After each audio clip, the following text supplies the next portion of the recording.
হজের মুহরিম যখন হয়ে যাবা, ইহরাম পরে নিলা তুমি, ইহরামের কাপড় পরার নাম ইহরাম নয়, বরং নিয়ত করেছে তুমি নিজের উপরে হালাল কাজগুলো হারাম করে নিলা।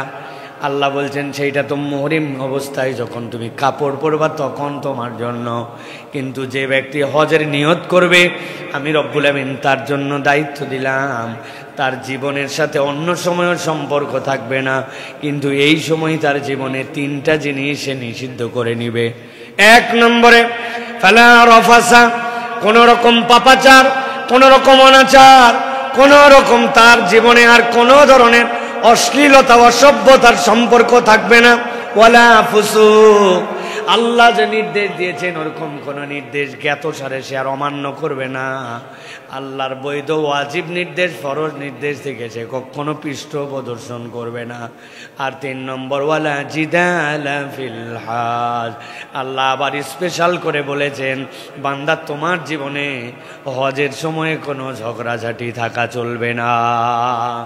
আজকে সংক্ষিপ্ত সময়ে কথা বলতে চাই হজ এবং মুমিন জীবনে তার প্রাসঙ্গিকতা। আমি ডিটেলস করব না, 5টা পয়েন্টে সংক্ষিপ্ত 5টা বিষয় আপনাদের কাছে উপস্থাপন করব, যাতে করে প্রত্যেকটা ঈমানদার এই হজের আলোচনা এটার থেকে তারা যেন উপকৃত হতে পারে। প্রিয় ভাইয়েরা, আপনাদের কাছে আমি তেলাওয়াত করেছি কোরআনুল কারীমের সর্ববৃহৎ সূরা বাকারা এর 197 নম্বর আয়াত।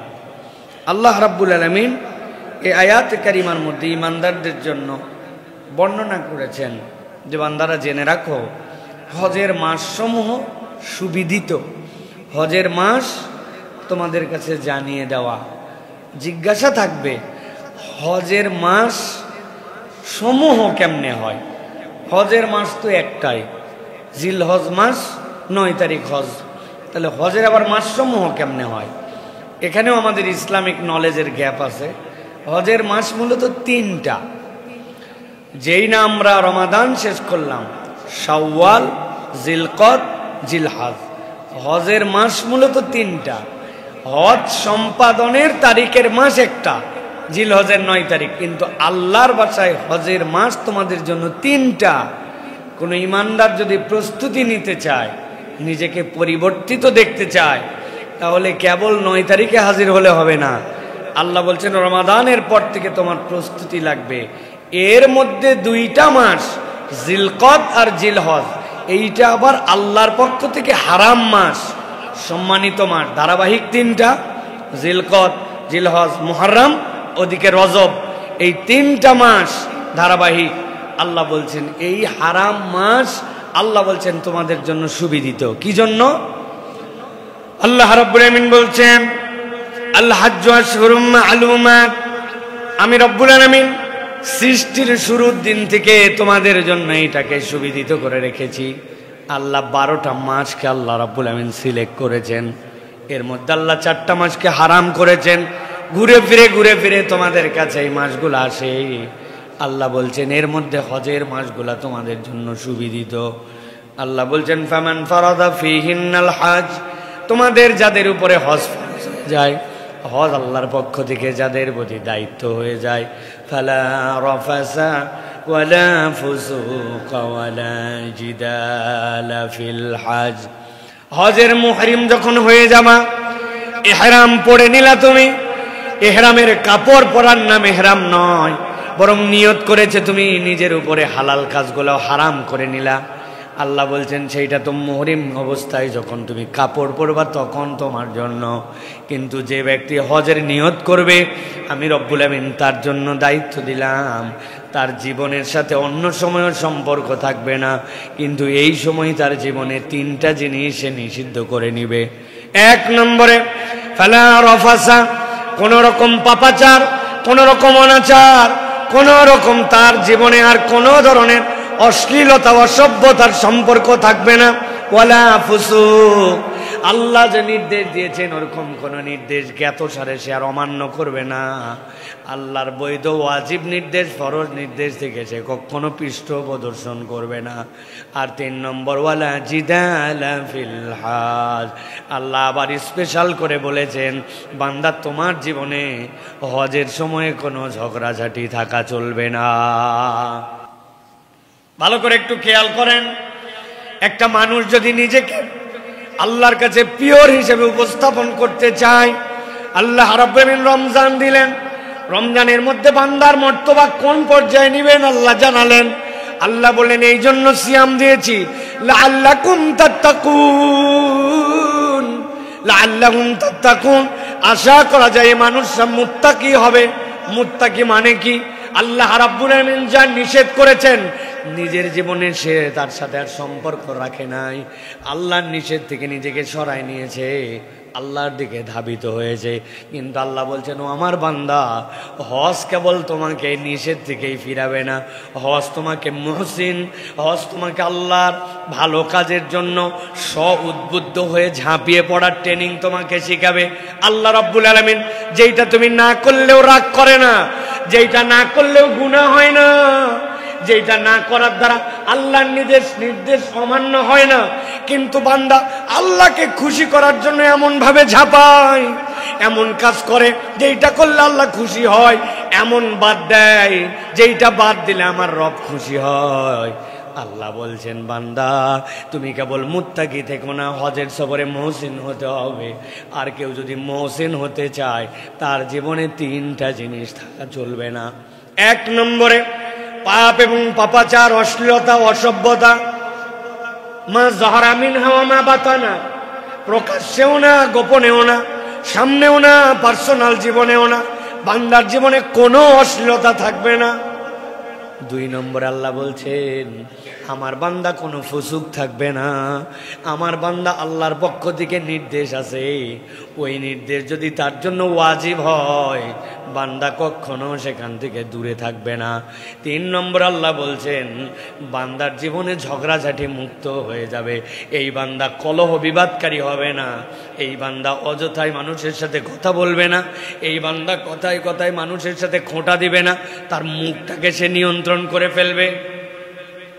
আল্লাহ রাব্বুল আলামিন বলছেন ওয়ামা তাফআলু মিন খাইরিন ইয়ালামহুল্লাহ, বান্দা জেনে রাখো দুনিয়ার কেউ যদি নাও দেখে তুমি একটা ক্ষুদ্রাতি ক্ষুদ্র কল্যাণকর কিছু যদি করো, তোমার রব সেই ভালোর খবরটা রাখে।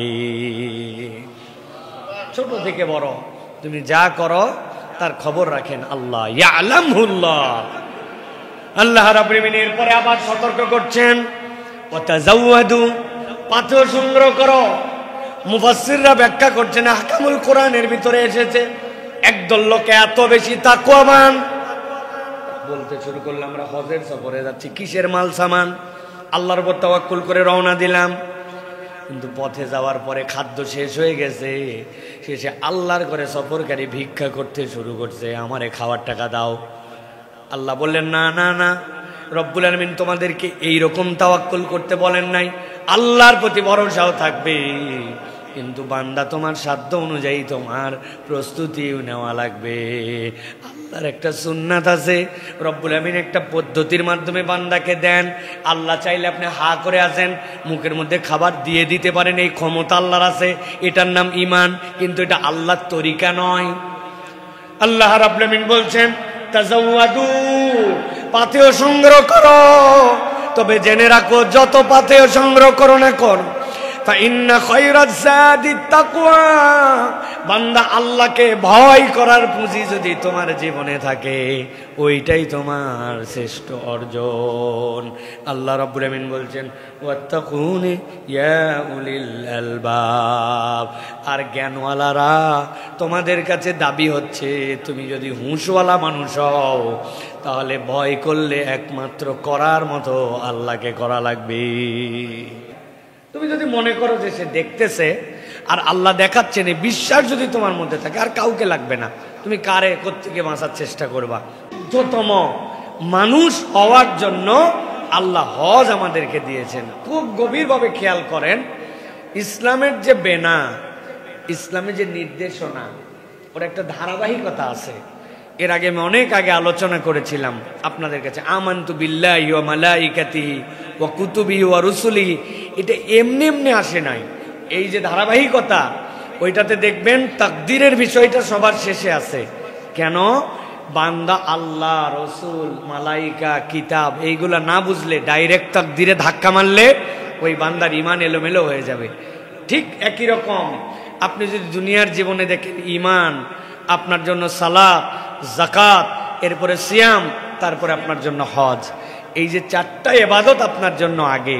বান্দা যখন এইগুলাতে আল্লাহর প্রতি ভালোবাসায় টাইটুম্বুর হয়ে যায়, আল্লাহর কাছে তার নিবেদন একদম শতভাগ দিয়ে দেয়, আল্লাহ তখন বলেন আমার ভালোবাসার মানুষকে আমি আপ্যায়ন করার জন্য আমি মক্কায় খানায় কাবায় তোমাকে নিতে চাই। বান্দা তখন আল্লাহর মেহমান আর আল্লাহ তখন মেজবান। সুবহানাল্লাহ।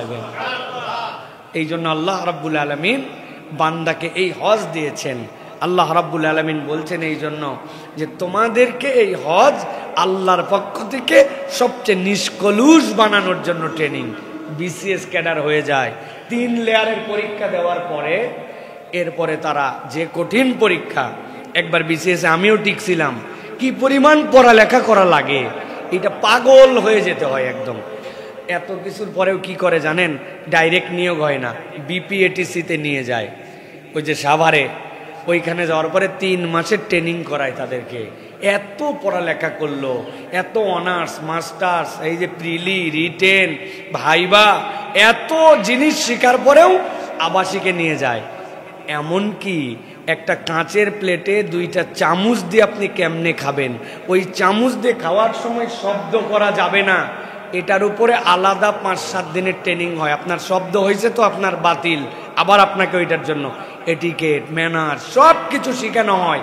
আবাসিক জায়গায় রেখে তৈরি করে তাকে এরপরে প্রশাসনে দেওয়া হয়, তারপরে বিভিন্ন জায়গায় দেওয়া হয়। যারা জেডিসিতে পাস করে, মানে জুডিশিয়াল সার্ভিস কমিশন, যেটা আমাদের যারা ম্যাজিস্ট্রেট হয়, আপনি মনে করেন না সারা জীবন ল পড়ছে, অনেক কিছু করছে, কিন্তু তাকে ডাইরেক্ট পাঠায় দিল না, তার জন্য আলাদা আবার আবাসিক ট্রেনিং করে তারপরে পাঠায়। ঠিক মনে রাখবেন, দুনিয়াতে আপনি যত ইবাদত করেন, আপনি বিচ্ছিন্ন জায়গায় ছিলেন, আপনি নামাজ যেখানে মন চায় পড়েছেন, আপনি রোজা যে অবস্থায় মন চায় রেখেছেন, আপনি যাকাত যেখানে ইচ্ছা সেখানে আপনি আপনার পদ্ধতিতে আল্লাহর দেওয়া ধন আপনি বিভিন্ন জায়গায় বিতরণ করেছেন। হজ বিওয়াক্তিম মাকসুস বিআমালিম মাকসুস আলা তরিকিম মাকসুস, নির্ধারিত পথে, নির্ধারিত সময়ে, নির্ধারিত স্থানে, নির্ধারিত সময়ে আপনাকে করতে হবে। আপনার কোনো ইচ্ছা বলে এখানে কিছু নাই। জায়গা ফিক্সড, আমল ফিক্সড, ওয়াক্ত ফিক্সড, সময় ফিক্সড। আল্লাহ বলছেন তোমাকে কেন আনলাম? এখন তোমাকে নিষ্কলুষ বানানোর জন্য আনলাম। আমার বান্দা এখন মুহসিন হবে, তাকে আমি সারা জীবনের গুনাহ খাতা মাফ করে সদ্য ভূমিষ্ঠ শিশু বানায়া ডাইরেক্ট জান্নাতে ঢুকানোর সার্টিফিকেট দিয়ে বের করে দিলাম। পৃথিবীর কোথাও আর এটা হয় না, এটা হয় হজে। এখন জিজ্ঞাসা, হজ কাদের জন্য ফরজ? হজ ফরজ হওয়ার পরেও দেরি করলে আমাদের জন্য কোনো সমস্যা আছে কিনা, এটা আমাদের একটু জানা দরকার। হজ কাদের জন্য ফরজ? আল্লাহ রাব্বুল আমিন বলছেন, ওয়ালিল্লাহি আলান নাসি হিজ্জুল বাইত মান ইসতাতা ইলাইহি সাবিলা। আল্লাহর ঘরে সফর করতে পারে, স্বাবলম্বন রাখে, এরকম ব্যক্তির জন্য আল্লাহর ঘরে হজ করা ফরজ। ভালো করে কথাটা বোঝেন, আল্লাহর ঘরে যেতে পারে। আগেকার অনেক সালাফরা বলেছেন, আসারটাও লাগবে না, যাওয়া পর্যন্ত তোমার। কেউ কত দূর পর্যন্ত পুঁজি থাকতে হবে?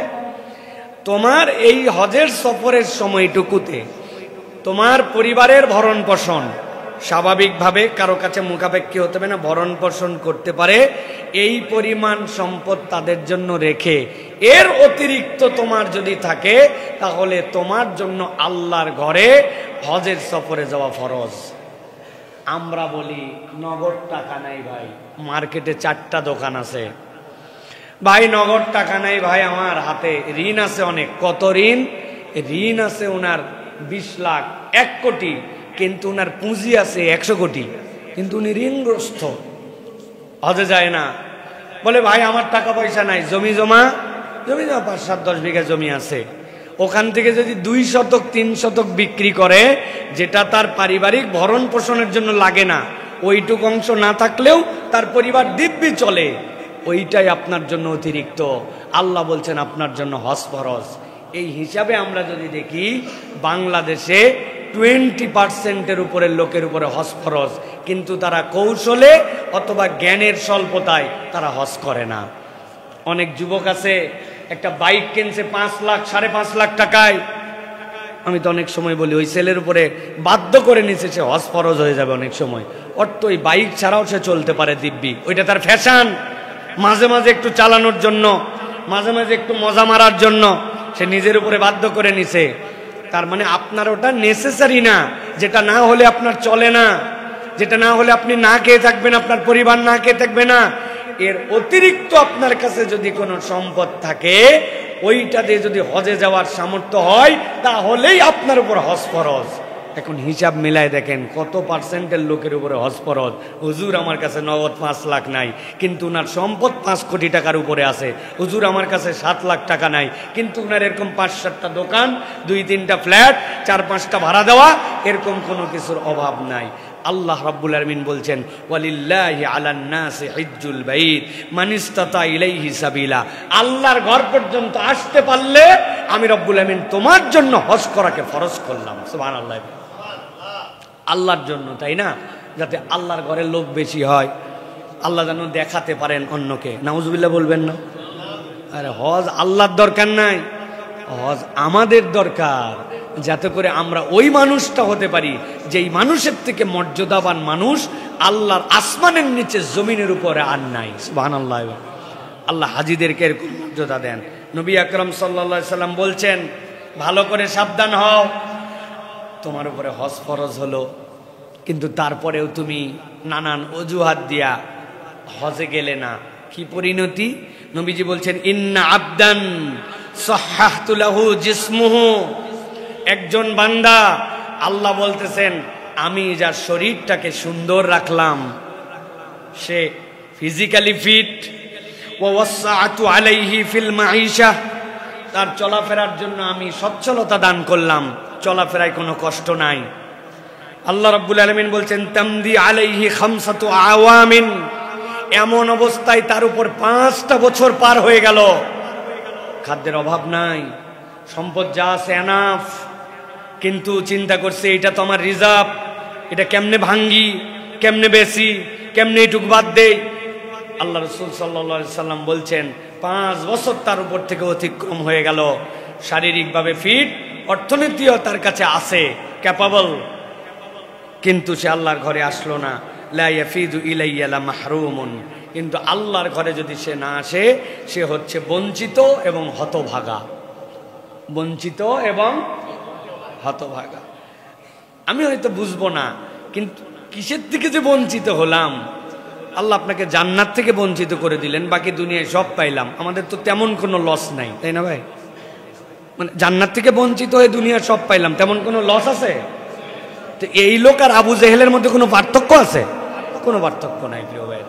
রাসূলুল্লাহ সাল্লাল্লাহু আলাইহি সাল্লাম এই জন্য নিষেধ করেছেন প্রিয় ভাইরা। যে কথা বলছিলাম, আল্লাহ ঈমান দিলেন, সালাত দিলেন, যাকাত দিলেন, সওম দিলেন, এগুলো আল্লাহ সব জায়গায় করতে দিলেন, কিন্তু আল্লাহ হজ দিয়ে বান্দাকে তার আপন জায়গায় ডেকে নিলেন, যে বান্দা তুই এর আগ পর্যন্ত যেখানে যেখানে ছিলি ওই পর্যন্ত আমার ভালোবাসায় তুই অনন্য, তোর ইবাদত, তোর ডেডিকেশন আমার পছন্দ হয়েছে, এখন বান্দা তোকে ডাক দিলাম, আয় ওমিম্মা রাযাকনাহুম ইউনফিকুন, আমার দেওয়া সম্পদ থেকে আমার ঘরে আসার জন্য তুই খরচ কর, আর আমি আল্লাহ তোর জন্য গ্যারান্টার হলাম, তোকে আরাফাত থেকে বের করব ওইভাবে মায়ের পেটের থেকে বের হয়েছিলি যেইভাবে।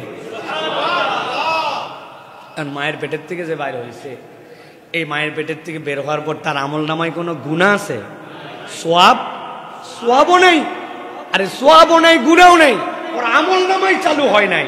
আল্লাহ বলছেন যার আমল নামায় চালু হয় নাই তার আবার হিসাবে কি বিচার কি? অনেক সময় বাচ্চা কাচ্চা পেশাব করে দেয় না, বাচ্চা কাচ্চা গায়ের মধ্যে হাইগে দেয় না, বাচ্চা কাচ্চা অনেক সময় না বুঝে এরকম করে একটা জিনিস ধরে নষ্ট করে দেয় না, কেউ কি হিসাবের মধ্যে ধরে যে এই বাচ্চার এটা অপরাধ? আমল নামাতেও কি ওইটা ওঠে অপরাধ? আল্লাহ বলছেন আমার বান্দাকে আমি নিয়ে আসছি ডেকে ডেকে, আমি তাকে মাসুম বাচ্চা বানাইছি। আমার বান্দা কিছু ভুল করলো সেটা আমি বুঝবো, আমি তাকে বিনা হিসাবে আমল নামাকে নিউট্রাল রেখে তাকে জান্নাতে ঢুকাই। এটা হচ্ছে হজ। এখন এই হজ ফরজ কার উপরে হয়েছে আর কার উপরে হয়নি, বাসায় যে খাতা কলমে মিলাবেন। আর যারা আমার বক্তব্য শুনতেছেন তারাও একটু ক্যালকুলেশনে বসবেন আর মনে রাখবেন, নবীজি বলছেন যে তুমি যদি হজ ফরজ হলে আর হজ করলে না, ইহুদি হয়ে মরুক আর নাসারা হয়ে মরুক, আমি রাসূল সাল্লাল্লাহু আলাইহি ওয়াসাল্লামের দেখার কিছু নাই। নাউজুবিল্লাহ। অতএব আল্লাহ আমাদেরকে এই বুঝ নিয়ে হজ করার তৌফিক দান করেন। এবার 3 নম্বর প্রসঙ্গে যাব আমরা। সেটি হচ্ছে মুমিন জীবনের সেরা দীক্ষা হজের সফরে তালবিয়ার শিক্ষা। মুমিন জীবনের সেরা দীক্ষা হজের সফরে তালবিয়ার শিক্ষা। যে একবার তালবিয়া বুঝেছে সে হজ বুঝেছে, আর যেই ব্যক্তি তালবিয়া বুঝে নাই তার হজের এই সফরটা আনুষ্ঠানিকতা সর্বস্ব। তালবিয়ার এমন দাম, নবী সাল্লাল্লাহু আলাইহি ওয়াসাল্লাম বলছেন, বান্দা যখন বুঝে বুঝে তালবিয়া পড়ে, তালবিয়া পড়ার সাথে সাথে তার ডানে বামে ফেরেশতারা সাক্ষী হয়ে দাঁড়ায়। গাছ, পাথর, পাহাড়, জমিন সবগুলি তার সাথে তালবিয়া পড়তে শুরু করে। আর এই সাক্ষী হয় ওই ফেরেশতারা। নবীজি বলছেন, কেউ যদি বিশুদ্ধ হৃদয়ে অন্তর থেকে তালবিয়া পড়তে শুরু করে, আল্লাহ রাব্বুল আলামিন আসমানের রহমতের দরজা খুলে দেন, মাগফিরাত করতে থাকেন। ওই বান্দা যতক্ষণ তালবিয়া পড়ে ততক্ষণ আসমানের দরজা খোলা থাকে। সুবহানাল্লাহ। তালবিয়ার মানে কি আমরা বুঝি না। লব্বাইক আল্লাহুম্মা লব্বাইক, লব্বাইক লা শারীকা লাক লব্বাইক, ইন্নাল হামদা ওয়ান নি'মাতা লাকা ওয়াল মুলক লা শারীকা লাক। তালবিয়ার মধ্যে 3টা বার্তা আল্লাহর কাছে বান্দা ক্লিয়ার করে দেয়। এই 3 বার্তা যদি আপনি বুঝে নিতে পারেন, আপনার হজ অনন্য, আপনার আমল অনন্য, আল্লাহর কাছে আপনার উপস্থাপন অনন্য। লাব্বাইক আল্লাহুম্মা লাব্বাইক, এই রব এদিকে দৌড়াইছি ওদিকে দৌড়াইছি, পূর্বে গেছি পশ্চিমে গেছি, নানান ডাকে সাড়া দিছি, আজকে আর কোনো ডাকে সাড়া দিচ্ছি না। দেখো আল্লাহ, আমার পোশাকের অবস্থা তোমার নবী যেভাবে দেখাই দিয়ে গেছেন আমি সেই পোশাক ধারণ করেছি। আল্লাহ, আমার অনেক দামি টুপি ছিল, আজকে আমার টুপি নাই। আল্লাহ, আমার গায়ে সুগন্ধি লাগানোর অনেক পারফিউম ছিল, এখন আমার সুগন্ধি লাগানোর সুযোগ নাই। আল্লাহ, আমার নখ আমি কাটতে পারি না, আমার চুল আমি তুলতে পারি না, আমার গায়ে আমি তেল মাখতে পারি না, আমার জুতা কেনার অনেক সামর্থ্য আছে। রব, তোমার ঘোষিত অনুযায়ী আমার পায়ের উপরটা ফাঁকা রাখতে হয়েছে, আমার মুখটা ফাঁকা রাখতে হয়েছে।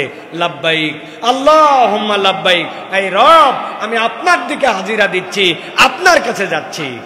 এই রব্বুল আলামিন, তোমার কাছে যে যাচ্ছি, অনেক দিক অনেকের ডাকে গেছি, কিন্তু আজকে একটা গ্র্যান্ড সাক্ষী তোমার কাছে দিচ্ছি। লাব্বাইক লা শারীকা লাক লাব্বাইক, এমন এক রবের কাছে যাচ্ছি যার কোনো কিছুতে শরীক নাই। লা শরীক, আল্লাহর দিকে আমি দৌড় দিছি। ফেরেশতার সাথে সাথে সাক্ষী হয়। আপনার এই তালবিয়ার সাথে সাথে গাছ পড়তে শুরু করে, পাথর পড়তে শুরু করে, আপনি মৃত দেখতে পান জমিন, আপনি মৃত দেখতে পান ডালপালা, আশপাশ গাছ তরু লতা, সবগুলি তখন এই তালবিয়ার ভার সহ্য করতে পারে না। আল্লাহর দেওয়া ভাষা অনুযায়ী তারাও পড়তে শুরু করে লাব্বাইক আল্লাহুম্মা লাব্বাইক। আল্লাহ, আমার মন ভরে নাই। আল্লাহ, তোমার কাছে আমি 3টা স্বীকৃতি দিতে চাই। কি স্বীকৃতি দিতে চাই? ইন্নাল হামদা, এই রব এতদিন পর্যন্ত আমি অনেক প্রশংসা করেছি, নেতার প্রশংসা করেছি, নেত্রীর প্রশংসা করেছি, বসের প্রশংসা করেছি, উমুকের প্রশংসা করেছি, তুমুক না হলে চলতো না, আমার বাপ জমি রেখে গিয়েছিল বলে আমি আজকে এই অবস্থায়, আমার উমুক ভাই আমাকে একটু আগায় দিছিল বলে আজকে আমার এই অবস্থা। আল্লাহ, এইগুলা দুনিয়াবি আল্লাহ হাম, এইগুলার কত অংশ আমার জন্য বৈধ ছিল, কিন্তু আজকে যখন আমি তোমার অভিমুখে হয়েছি, ফাইনাল ডিসিশনটা তোমাকে জানাচ্ছি। ইন্নাল হামদা, যত প্রশংসা, যত কৃতজ্ঞতা, যত সার্থকতা, যত তোমার প্রতি আল্লাহ আমার পক্ষ থেকে ডেডিকেশন, সবগুলো আজকে উজাড় করে বললাম। আল্লাহ, আগের সব ভুয়া, সব মিথ্যা, সবগুলো আংশিক সত্য অথবা আমি স্বার্থের কারণে বলেছি, কিন্তু ইন্নাল হামদ, আল্লাহ আজকে সব প্রশংসা তোমার।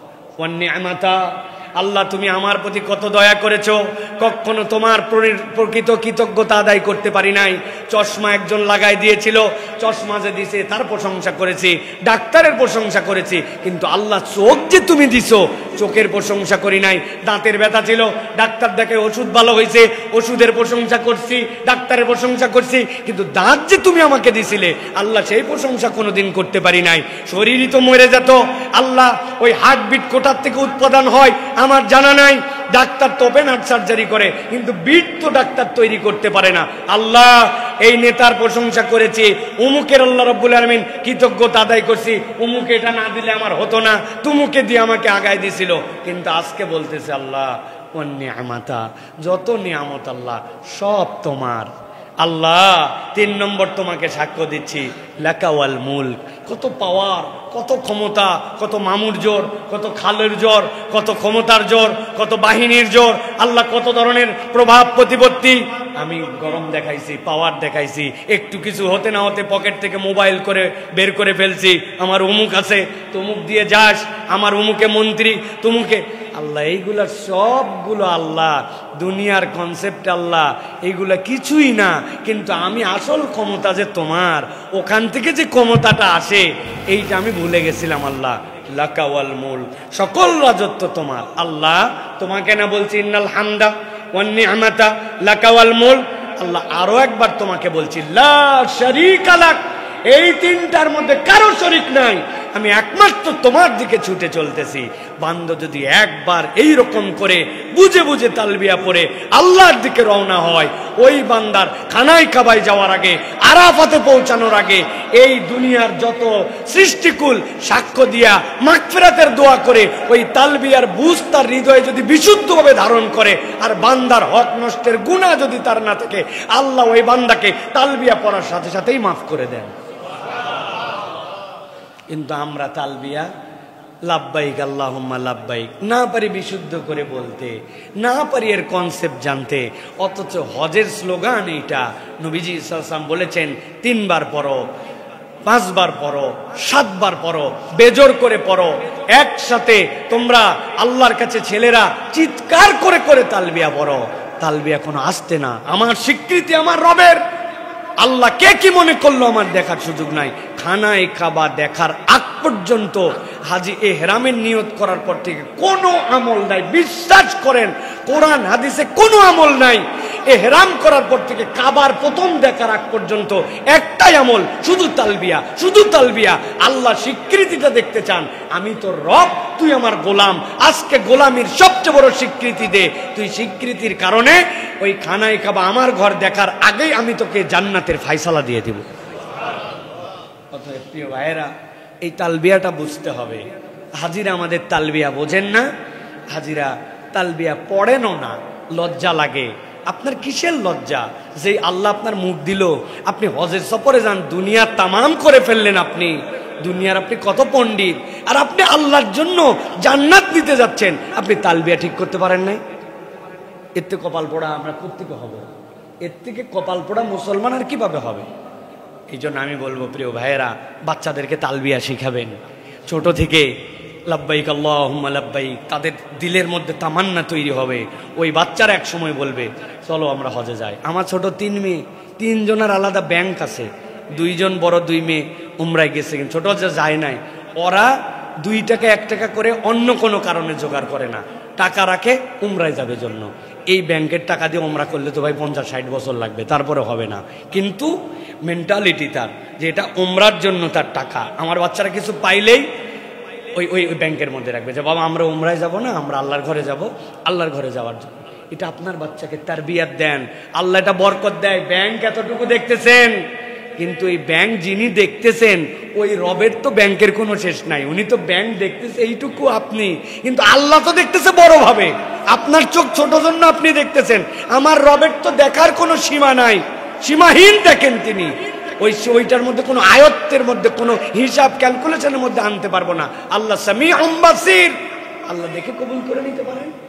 অতএব প্রিয় ভাইয়েরা, এই তালবিয়ার ধ্যান জ্ঞান শিক্ষা প্রত্যেক হাজি এবং ইমানদারের জীবনে খুবই জরুরি। প্রিয় ভাইয়েরা, এইটা আমাদেরকে খুব মনে রাখতে হবে। তালবিয়াতে আমরা 3টা সাক্ষ্য দেই, এটা গেল একটা পাঠ। এবার আমরা আরেকটা পাঠে যাব, সেটা হচ্ছে হজ তো করতে চাই, কেমন হজ করতে চাই জানার দরকার না ভাই? কেমন হজ করতে চাই আমরা? আমরা এমন একটা হজ করতে চাই যেই হজে কোনো কষ্ট নাই, যেই হজে 5 স্টার টাইপের হোটেলে থাকবো, আরাম আর আরাম, সব জায়গায় এসি থাকবে, আমাকে শুধু নিয়ে যাবে, সুযোগ যদি হয় একটু বেশি টাকা দিয়ে হলেও খানায় কাবার দরজা খুলে ভিতরেই রাখবে, টপ করে খালি বেরোবো আর নামাজ পড়বো। এরকম হজ চাইতো না ভাই আমরা? না না, অনেকেই চায়। আপনি বললে হবে নাকি? আমি 1-2 বছরের অভিজ্ঞতায় বলতেছি না, 16 বছরের অভিজ্ঞতা বলতেছি। 16 বছর। ভাই আপনার হজ কেমন ছিল? আলহামদুলিল্লাহ, বিউটিফুল। কি কেমনে বিউটিফুল? ভাই রে ভাই, যে খাওয়ানো খাওয়াইছে, আরে এ তো কাছে রাখছে, খালি যাই আর আসি, যাই আর আসি, আর খাওয়া দাও ভিআইপি খাওয়া দাও। মানুষ এত খাওয়াতে পারে, বাকি বিষয় আসয় আমল আখলাক বলছে, ওগুলো তো সবাই করছে, আমরাও করছি, ওইগুলো কম করি নাই, কম করেন নাই। মক্কা শরীফে যায় কয়টা রোজা ছিলেন ভাই? ভাই ইরি বাবা, যে আবহাওয়ার আবহাওয়া আর যে খাওয়ার খাওয়া, এই খাওয়া চেয়ে রোজা থাকা মুসাফিরের জন্য রোজা আছে? উনি পুরা মক্কার সফরে থাকছে 40 দিন, কোন নফল তাওয়াফ, ও ভাই মাথা পেয়ার ঢুকতে দেয় না ভাই, অনেক দুধ দিয়ে গোড়া লাগে, এত ঘুরলে পায়ের গেটি থাকে। ও ফরজ তাওয়াফ একটা করছিলাম, আলহামদুলিল্লাহ। উনি খাইছে ভালো, থাকছে ভালো, তাওয়াফ একটা, রোজা একটাও নাই। কয় খতম কোরআন শরীফ? কোরআন শরীফ খতম ভাই, বাপরে বাপ, আমার পড়তে অনেক সময় লাগে ভাই, 1 পৃষ্ঠা পড়তে 5-6 মিনিট লাগে। কেমনে কোরআন শরীফ খতম দেবো ওই জায়গায় ভাই? শরীর চলে না ভাই, শরীর চলে না। অনেক পরিশ্রম করছে। এই হচ্ছে আমার ভালো হজ। খারাপ হজ, হজ কেমন হয়েছে ভাই? আর বলেন না, কষ্ট আর কষ্ট ভাই, খাইতে পারি নাই ভাই, খেতে পারি নাই, খাওয়া যায় না ভাই, খাওয়া যায় না। আর হায়রে কষ্ট, এই এদিকে ব্যারিকেড, ওদিকে ব্যারিকেড, 1 কিলোমিটার ঘোরো, 2 কিলোমিটার ঘোরো, শেষে বিরক্ত হয়ে হোটেলেই নামাজ পড়ছে। এত ঝামেলার মধ্যে যাই নাই আমি, কিসের কি? এই খারাপ হজ আর ভালো হজ। আল্লাহ যদি আপনাদেরকে নিয়ে যায় কখনো, আব্দুল্লাহ সাইফুল্লাহ অ্যাক্টিং করে যা বললো, আপনি দেখবেন হাজিদের খারাপ হজ আর ভালো হজ মানে এটা। কিন্তু ভালো হজ কাকে বলে? কেমন হজ আপনি করতে চান? দেখেন তো, নবী করিম সাল্লাল্লাহু আলাইহি সাল্লাম বলছেন, এমন একটা হজ করো, মান হাজ্জা লিল্লাহি ফালাম ইয়ারফুস ওয়া লাম ইয়াফসুক রাজাআ কায়াউমিন ওয়ালাদাতহু উম্মুহু। এমন হজ করলো যেই হজে ফিস্ক নাই, যেই হজের মধ্যে রফাস নাই, পাপাচার নাই, গুনাহ নাই, ওই হজ করে আসলো, আল্লাহ নবী বলছেন সে তো হজ করে আসলো না, সে মায়ের পেটের থেকে ভূমিষ্ঠ হওয়ার মতো পবিত্র হয়ে আসলো। নবীজি সাল্লাল্লাহু আলাইহি ওয়াসাল্লাম বলছেন, হাজ্জাম মাবরুর লাইসা লাহু জাযাউন ইল্লাল জান্নাহ। যদি কারো হজটা মাবরুর হয়ে যায়, জান্নাত ছাড়া আর কিছুই আল্লাহ দিবেন না, খালি জান্নাতটুক দিবেন। সুবহানাল্লাহ বলবেন না? না। এখন জিজ্ঞাসা হচ্ছে, হজটা ভালোই করতে চাই, সেই ভালো হজের নাম হচ্ছে মাবরুর হজ। কি হজ? সবার মধ্যে বলতে হবে, কি হজ?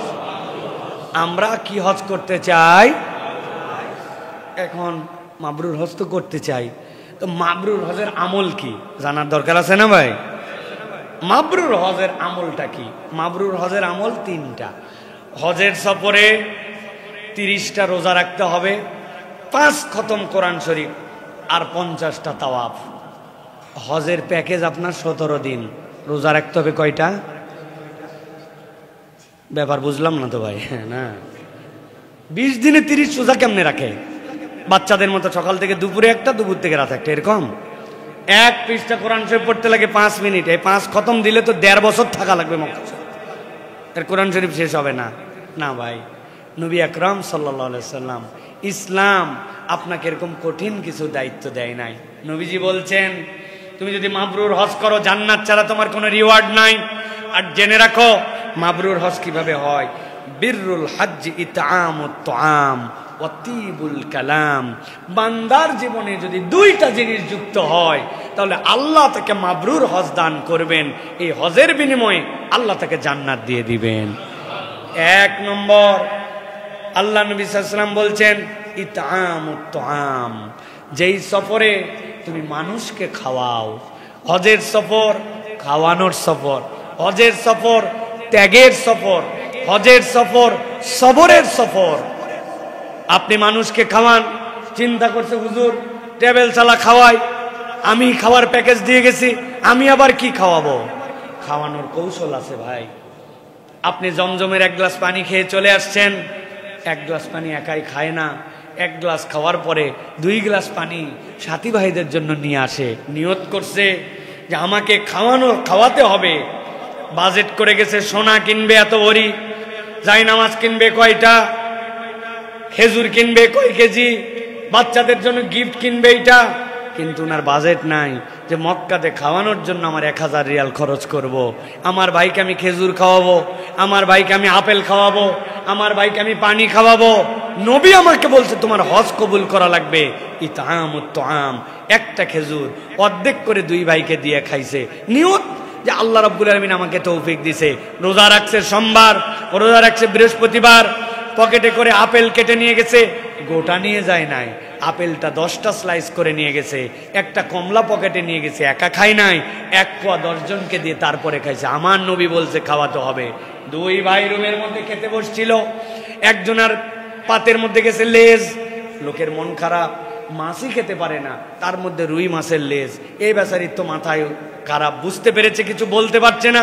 উনি বলছে ভাই রে, আমার তো খবর রাখেন না, মাছের কাঁটা বাইসে খাই না, সিবায়ে খাওয়া লোক আমি, মাথাও খেতে পারি, লেজও খেতে পারি, এই যে আমার পেটিটা আপনি নেন তো, এটার কাঁটা কম, আপনারটা দেন।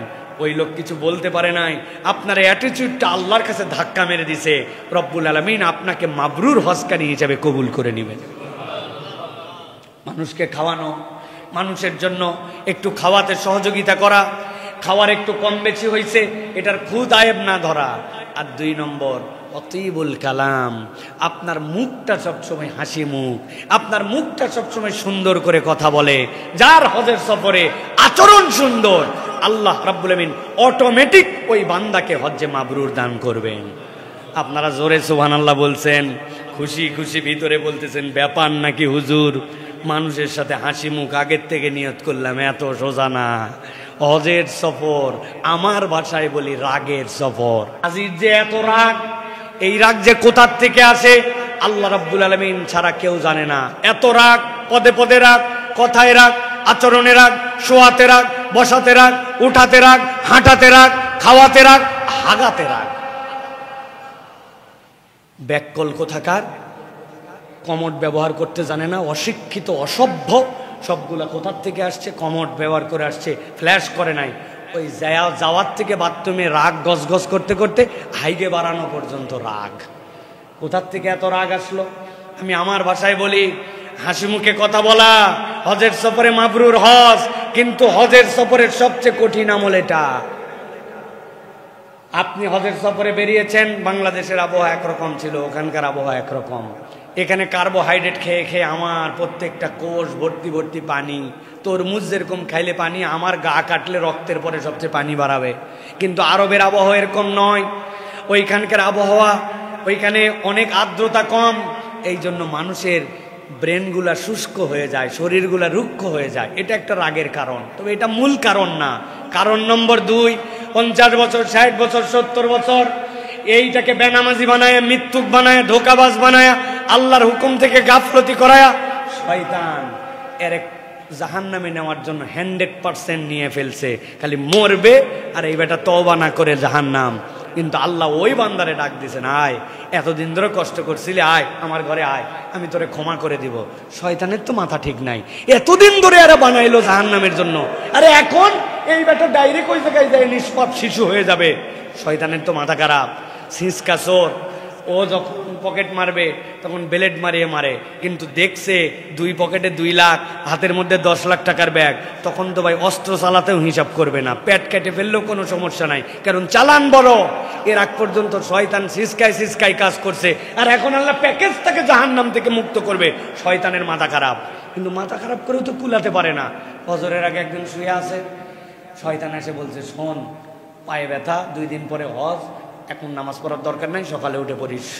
বলা মাত্র লাভ দিয়ে উঠছে। আরে শয়তান তো ধোকায় ফেলতেছে, ফজর পর্যন্ত অপেক্ষা করা যাবে না, তাহাজ্জুদের ওয়াক্তে হারাম শরীফে চলে গেছে। শয়তান ফেল। বাথরুমের মধ্যে ঢুকছে, ঢুকে বলছে সুবহানাল্লাহ, আল্লাহ দেয়, এভাবে দিলে আল্লাহ দেয়। আগে একজন গোসল করে গেছিল, ওর কোমরের বেল্ট ওই জায়গায় ঝুলানো আছে, খুলে দেখে ডলার, রিয়াল, বাংলা টাকা। চিন্তা করছে হজের সফরের খরচ আল্লাহ আমারে দিয়ে দিল। জীবনেও কোনো হাজি নিবে না, বরং ও গামছা পরে আগে ওইটা হাজিকে পৌঁছায় দিবে। হজের সফরে 1 টাকা মানুষের নিব, নাউজুবিল্লাহ। তাহলে শয়তান আপনাকে টাকা দিয়ে ধোকা দিতে পারে না, নামাজ দিয়ে গাফলতি করতে পারে না। শয়তানের ইনজেকশন কি? শয়তান খালি আপনারে তাতায় রাখবে সব সময়। আপনি খালি আমিত্বের উপরে আছেন, যে আমিত্ব বিসর্জন করতে গেছেন, শয়তান আপনারা জায়গায় দিচ্ছে। হ্যাঁ, আমার বিছনাটা কোন জায়গায় দিল, আমার তো চেনে না, দেশে আমি কি খাই জানে না। একজন জুতা পরে গেছে ভুল করে, আপনার গরম, আপনি শুধু রাগ আর রাগ। এই জন্য হাজিদেরকে বলবো, খাদ্য খাওয়ানোরটা তারপরে হয়তো আপনি দেখাতে পারেন, কিন্তু তৈবুল কালাম, হাসি মুখ ধরে রাখা এত সোজা নয়। অনেক লোককে আমি মিনা মুজদালিফায় বলতে শুনছি, হজ এবার করলাম না, আরাফাতে রেখে গেলাম, আগে তোর শেষ দেখাটা দেখে নে। আল্লাহ সাক্ষী রেখে এই মিনারে, এই এখানে বসে বলতেছি, কারণ এই কথা যদি আমি বানায় বলি তাহলে আল্লাহর কাছে আমারও জীবন জবাব দেওয়া লাগবে। আমি এরকম অনেক মানুষের কাছে শুনছি, রাখ তোর হজ, এবার হজ করলাম না বেটা, আগে তোরটা দেখে যাই। আরাফাতে বসে এই কথা বলছে। একবারের দুঃখ আছে, আমি কাঁদছি সারাদিন আরাফাতে। ওই লোক এহেরামি খুলে ফেলছে, হজ করলাম না, আগে মারামারিটা করে যাই। আল্লাহ রাব্বুল আলামিন তাহলে আমাদেরকে হজ্জে মাবরুর দিতে চান, কিন্তু এই 2টা প্র্যাকটিস লাগবে প্রিয় ভাইয়েরা, প্রস্তুতি লাগবে এইটা। এই জন্য আল্লাহ রাব্বুল আলামিনের কাছে সাহায্যও চাইতে হবে, সাথে সাথে এই মাবরুর হজের জন্য আমাদেরকে প্রচেষ্টা করতে হবে। খেয়াল করে দেখেন, হজের আমলের সাথে আল্লাহ গুনাহ ছাড়ার কথা বেশি বলছেন, আমলের কথা কিন্তু বেশি নাই। ফালা রফাসা ওয়ালা ফুসুকা ওয়ালা জিদালা ফিল হজ। আল্লাহ চান গুনাহ ছেড়ে দে। আপনি যদি আমল নাও করতে পারেন, আপনার হজ স্বয়ং আমল, যতক্ষণ ইহরাম পরে আছেন আপনার অটোমেটিক ইবাদত লেখা হচ্ছে, কিন্তু আল্লাহ বলছেন গুনাহ ছাড়ো। যোগ করতে না পারলেও তোমার জীবন থেকে গুনাহগুলা বিয়োগ করে দাও, এটাই হচ্ছে হজের সফরের সবচেয়ে বড় আমল। অতএব আমাদেরকে হজ্জে মাবরুরের এই কনসেপ্টটা আমাদেরকে নিতে হবে প্রিয় ভাইরা।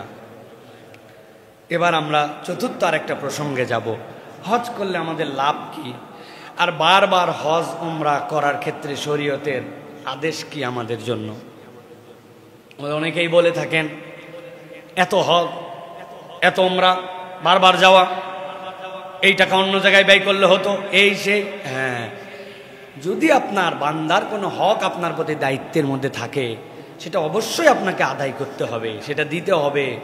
আপনাকে মানবতার কল্যাণে আপনাকে খরচ করতে হবে, কিন্তু আল্লাহ তার এদিকেও দিছেন, সাথে সাথে আল্লাহর ঘরে যাওয়ার জন্য টান দিছেন। এটা একটা ভিন্ন হৃদয়। সকল হৃদয়ে আল্লাহর ঘরে যাওয়ার জন্য এরকম উথালা পাথালা হয় না।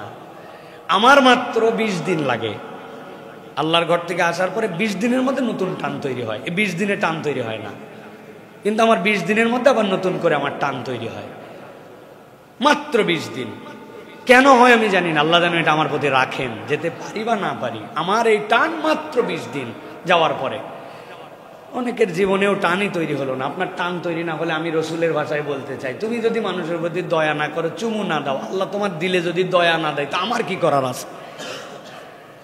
এটা আমার কথা নয়, হাদিসের কনসেপ্টে বলতেছি। নবীজি বলছেন, তাবিউ বাইনাল হজ্জি ওয়াল উমরা ফাইন্নাহুমা ইয়ানফিয়ানি আল ফাকর ওয়াজ যুনুব।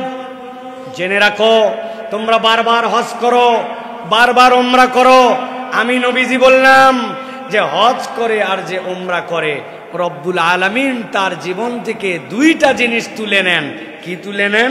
আল্লাহ বলছেন, আল্লাহ তার পাপ উঠায় নেন আর তার দারিদ্রতা আল্লাহ মুছে দেন। কেমন ভাবে মুছে যায় পাপ, কেমন ভাবে উঠে যায় তার দারিদ্রতা? নবীজি বলছেন, কামা ইয়ানফিল কিরু খাবাসাল হাদিদ।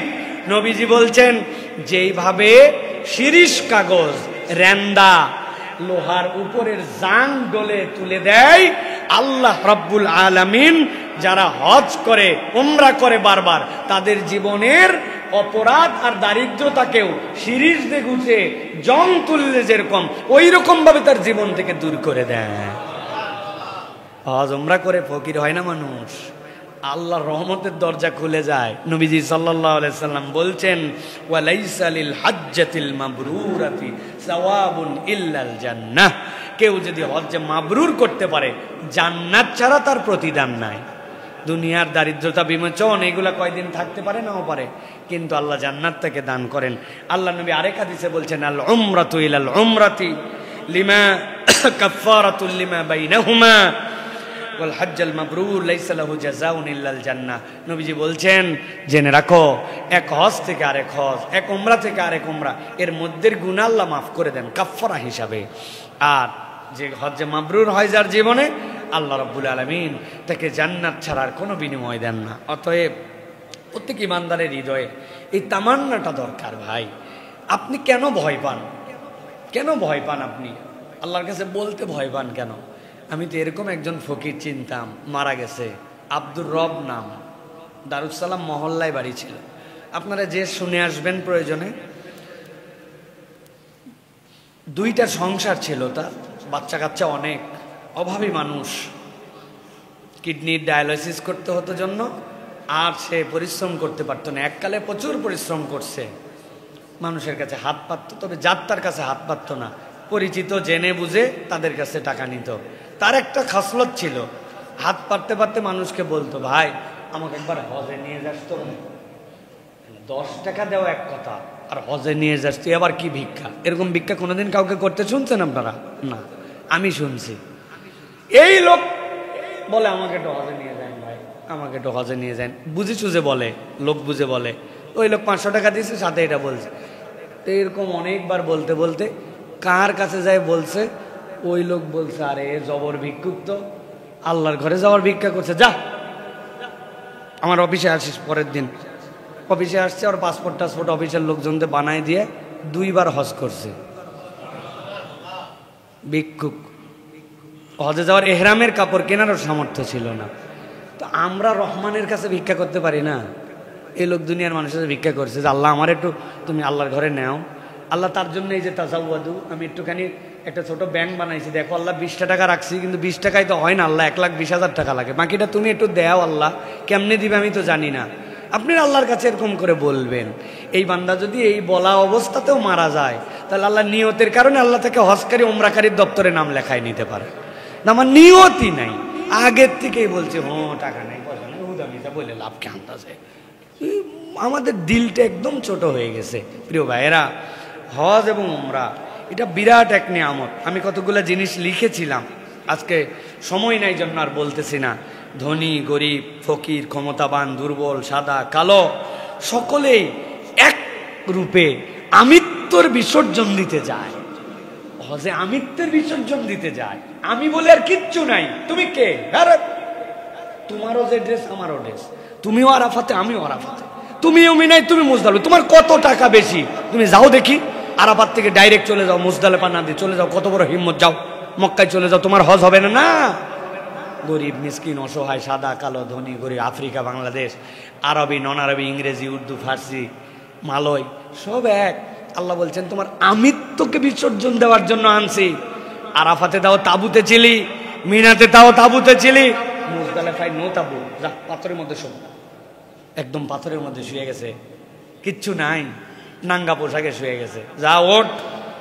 পরের দিন সকালবেলা যায় পাথর মার, ডেমনস্ট্রেশনে পাথর মারছে, মারার পর যাও আল্লাহর ঘর তওয়াব করো, সবাই এক কাজ, যাও এবার চুল হয় ছোট করো নয় কাটো, কাটা লাগবে, সব চুলের মাথা হলেও তোমায় কাটতে হবে, নেড়া করতে হবে, সব এক স্টাইল, সব আল্লাহ রাব্বুল আমিন বান্দা বান্দিকে এক করে দিলেন। আল্লাহ রাব্বুল আমিন এই যে আমিত্বের বিসর্জন, এটাই তো হজের শিক্ষা ভাই। আর এখন হজ করে আমার আমিত্ব বাড়ে। আমি এক মাহফিলে গেছি, ওদের 34,000 টাকা, না সরি 13,000 টাকার হ্যান্ডবিল চেঞ্জ করা লাগছে। হজ করে আসছে একজন, ওই লোকের নামের আগে আলহাজ দেয়নি জন্য ওই মাহফিলে হতে দিবে না, পরে ওরা সব প্যাম্পলেট বাদ দিয়ে আবার নতুন করে ছাপানো লাগছে এই 13 হাজির জন্য। এই যদি হয় হজ, এই যদি হয় আমিত্ব, এই যদি হয় বড়ত্ব, হ্যাঁ, একটু খাওয়া, একটু থাকা, একটু বাসে সামনে বসা পিছনে বসা, কত কিছু না, এগুলো হজ নাই ভাই, এগুলো সব হয়ে গেছে ট্যুরিজম। আমি বলি আপনি ট্যুর করতে চাইলে ভাই 5 লাখ টাকায় আপনি কি পরিমাণ ট্যুর করতে পারবেন আপনার ধারণা আছে? হ্যাঁ, 5 স্টার হোটেলে 1 মাস টানা থাকতে পারবেন আপনি। কক্সবাজারে থাকেন না, ধুমধুমায় খান, তাহলে আপনি তো হজ নট এ ট্যুরিজম। ভালো করে এটা মনে রাখতে হবে প্রিয় ভাইরা। অতএব আল্লাহ আমাদেরকে আমাদের এই হজগুলিকে সুন্দর করে সম্পাদন করার তৌফিক দান করেন। আল্লাহ আমাদেরকে যারা এবার হজে যাচ্ছেন তাদেরকে আল্লাহ রাব্বুল আলামিন তাদের হজকে সুন্দরভাবে করার এবং হজকে মাবরুর যেন করেন, বলেন আল্লাহুম্মা আমিন। আমরাও হজে যাব ইনশাআল্লাহ।